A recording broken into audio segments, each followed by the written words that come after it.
ભાવનગર શહેરમાં ડોક્ટર બાબા સાહેબ આંબેડકરની 135મી જન્મ જયંતિની શહેર ભાજપા દ્વારા ઉજવણી કરાઈ। ભારત રત્ન ડોક્ટર બાબા સાહેબ આંબેડકરની 135મી જન્મ જયંતિની ભાવનગર શહેર ભાજપા દ્વારા ઉજવણી કરાઈ છે। ભારત ડોક્ટર બાબા સાહેબ આંબેડકરજીની 135મી જન્મ જયંતિની દેશભરમાં ઉજવણી કરવામાં આવી રહી છે। ત્યારે ભાવનગર ખાતે પણ ભારતીય જનતા પાર્ટી દ્વારા જસોનાથ સર્કલ ખાતે બાબા સાહેબની પ્રતિમાને પુષ્પાંજલિ કરી ઉજવણી કરવામાં આવી હતી। અહીં પૂર્વ ભાજપ શહેર કાર્યાલય ખાતેથી કેન્દ્રીય રાજ્યમંત્રી, કેબિનેટ મંત્રી જીતુ વાઘાણી, ધારાસભ્ય સહિતના લોકો રેલી યોજી જસોનાથ સર્કલ ખાતે પહોંચ્યા હતા।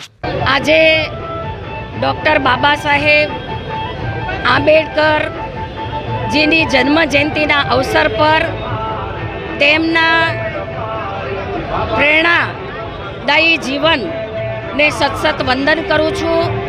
આદરણીય વડાપ્રધાન શ્રી નરેન્દ્રભાઈ મોદીજીના નેતૃત્વમાં અમારી સરકાર ડૉક્ટર બાબા સાહેબ આંબેડકરના મૂલ્યને આધારિત અમારી સરકાર કામ કરી રહી છે।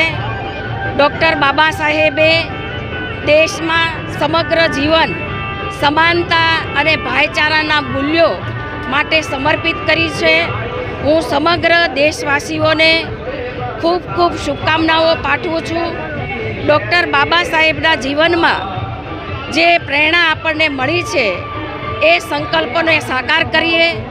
આત્મનિર્ભર ભારત, વિકસિત ભારત અને શ્રેષ્ઠ ભારતના નિર્માણમાં સૌ આપણે યોગદાન આપતા રહીએ। ભારત રત્ન ડૉક્ટર બાબા સાહેબ આંબેડકરના ચરણોમાં હું સતસત વંદન કરું છું। 14 એપ્રિલ 1891ના રોજ જન્મેલા ડોક્ટર બાબા સાહેબ આંબેડકર ભારતીય સંવિધાનના નિર્માણના મહત્વપૂર્ણ યોગદાન આપ્યું હતું। તેમણે દલિતો અને પીડિત વર્ગોના અધિકાર માટે જીવનભર સંઘર્ષ કર્યો હતો। આ અવસરે રાજકીય આગેવાનો, સામાજિક સંસ્થાઓ અને સામાન્ય નાગરિકો દ્વારા પુષ્પાંજલિ અર્પણ કરવામાં આવી હતી। બાબા સાહેબના વિચારો આજે પણ યુવાનો માટે પ્રેરણારૂપ બની રહ્યા છે, જ્યારે તેમના સિદ્ધાંતો અને સંવિધાન ભારતના વિકાસમાં અમૂલ્ય બની રહ્યું છે, તેમ કેન્દ્રીય રાજ્યમંત્રી નીમુબેન બાંભડિયાએ જણાવ્યું હતું। Bureau report, Hind TV news, Surat.